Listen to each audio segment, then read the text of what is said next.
ওম অখণ্ড সংহিতা বা অখণ্ড মণ্ডলেশ্বর শ্রী শ্রী স্বামী স্বরূপানন্দ পরমহংসদেবের উপদেশ বাণী পঞ্চম খণ্ড।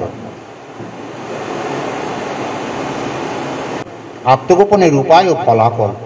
শ্রী শ্রী বামুনি বলেন, কেউ কেউ আত্মগোপন করবার জন্য নিজের চরিত্রকে প্রকৃত রূপের বিপরীতে দেখান। যেমন কোনো একজন সাধু লোকের ভিড়ে টিকতে না পেরে শেষে একদিন চুরি করলেন, ধরা পড়লেন, অপমানিত হলেন, সেই থেকে লোকের ভিড়ও কমে গেল। কাশীতে পূর্ণানন্দ স্বামী মাতা লম্পটের ভূমিকা অভিনয় করে দীক্ষাপ্রার্থীর ভিড় কমাতেন। কোনো কোনো মহাত্মাকে দুর্দান্ত ক্রোধ প্রকাশ করে লোক তাড়াতে দেখা যায়। কিন্তু আমার মনে হয় এসব উপায় সদুপায় নয়।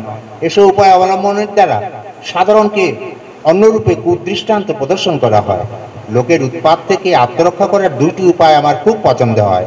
একটি হচ্ছে সরল প্রকার সাধুত্বের পরিচায়ক সাম্প্রদায়িক চিহ্ন বর্জন করা এবং প্রয়োজন মতো একেবারে মৌনী হয়ে যাওয়া।